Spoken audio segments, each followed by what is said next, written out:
The more and more examples I show you, this isn't just luck. This isn't just a one-time thing. This is a continuous thing that keeps happening. At this point, it's just racism that's being justified.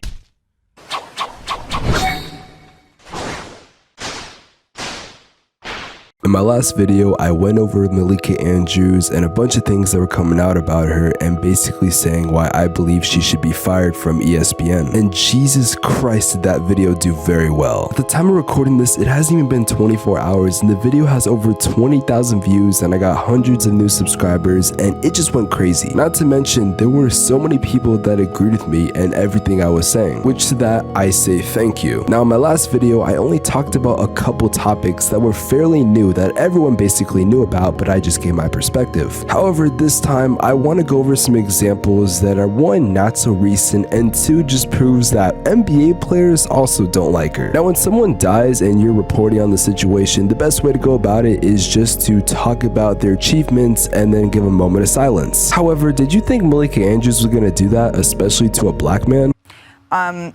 Shifting gears, former Michigan State star Adrian Payne was shot and killed in Orlando, Florida, early Monday morning, the Orange County Sheriff's Office said. And Payne was the 15th pick by the Atlanta Hawks in 2014, played 4 seasons in the NBA with multiple teams. In 2018, he was waived by the Magic after he was named in a report by ESPN's Outside the Lines that he'd been involved in an alleged sexual assault at Michigan State in 2010. No charges were filed in that case. All right, now let me just say this. I talked about this when Rachel Nichols brought up a Derrick Rose rape case, and I'm gonna do the same right here. Adrian Payne was never actually charged for the crimes. In fact, they were just allegations as far as everyone's concerned. Now, of course, it could have happened, but the only people that will truly know were the parties involved. And first of all, even if it is true, why are you bringing this up? It's a dead man we're talking about and we're trying to give our condolences. Second, if he was such a bad person, why would you even bring him up in the first place? Just ignore him. Like, there are some celebrities out there that I genuinely do not like, and when they die, I'm not gonna say shit because I have nothing nice to say. We were all taught from a young age, if you have nothing nice to say, then don't say nothing at all, especially when someone is dead. In fact, I've watched the entire clip, which is about a minute long, and she had nothing nice to say at all. Look, I get it, you're ESPN, it was a hot topic, obviously, it was someone's death, but why did you have to bring something old up that, by the way, again, he was never charged for? I think you're gonna start to notice in this video that there is a trend that the people she criticized the most happen to be the own skin color of herself. Now, as I'm doing research for this video, I found a clip of her talking about Jonathan Tjarks, which is a sports writer for ESPN, or he was. About 2 weeks ago, he died, and this was the tribute that she gave on ESPN. I do want to take a moment to acknowledge Jonathan Tjarks, an NBA writer for The Ringer, who died over the weekend after a battle with a rare form of cancer.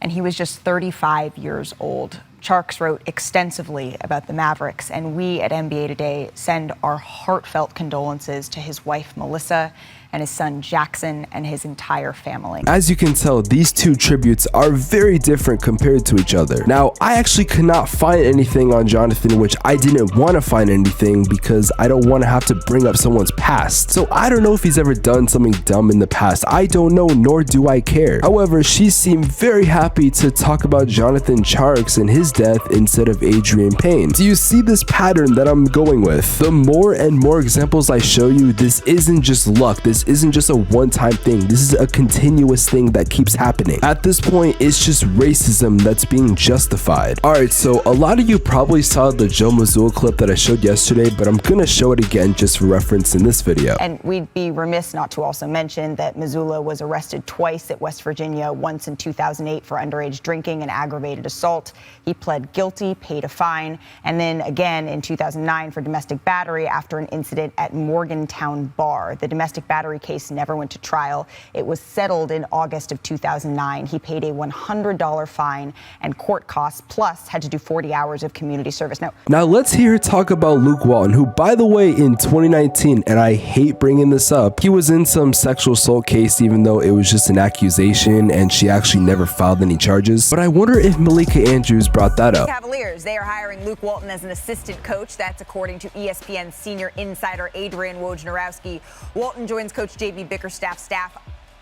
Say that 10 times fast. After spending the past 5+ seasons as head coach of the Los Angeles Lakers and Sacramento Kings, Walton, who was dismissed after a 6-11 start with the Kings in November, was part of an NBA championship coaching staff with Golden State under Steve Kerr in 2015. Oh, she didn't. So with the logic I'm hearing, if you are white, then we are not allowed to bring up your past when you die or just in general. But if you are black and you make one mistake, even at your death, we are going to talk about that. Even when you're dead. This isn't just disrespectful at this point, like when Adam Schefter did it to Dwayne Haskins. When Schefter did it, he was just saying that he had a bad career, and that was just disrespectful. It wasn't racist. However, Malika is kind of building a case that she might be a closet racist and public feminist. Now, she is making my job too easy. And it's not like I don't like her and a bunch of the fans don't like her and YouTubers or whatever don't like her. Even the players don't like her. Malika Andrews, ESPN.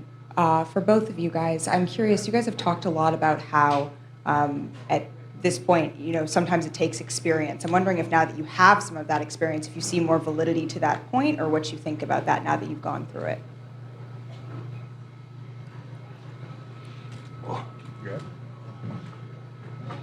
So not only did she piss off Giannis, which Giannis rarely gets pissed off at the media. This has to be the first time that I've ever seen Giannis walk out of an interview. And I'm not the biggest Bucks fan, so maybe I'm not paying attention to them like I do the Suns, which is my favorite team. But I think I can speak for every Giannis and Bucks fan when I say I've never seen this man walk out of an interview and be that pissed off. Alright, speaking of my favorite team, so if you guys don't know about Robert Saffer, he just got suspended like 2 weeks ago, but then he stepped down from the team and all that bullshit's going on. Anyways, Malika Andrews talked about it, and all she did was just recap everything. Robert Sarver has been suspended for 1 year and fined $10 million. And 2 hours ago, the NBA announced the findings of a nearly year-long independent investigation into Sarver's workplace conduct. So Robert Saffer, I cannot.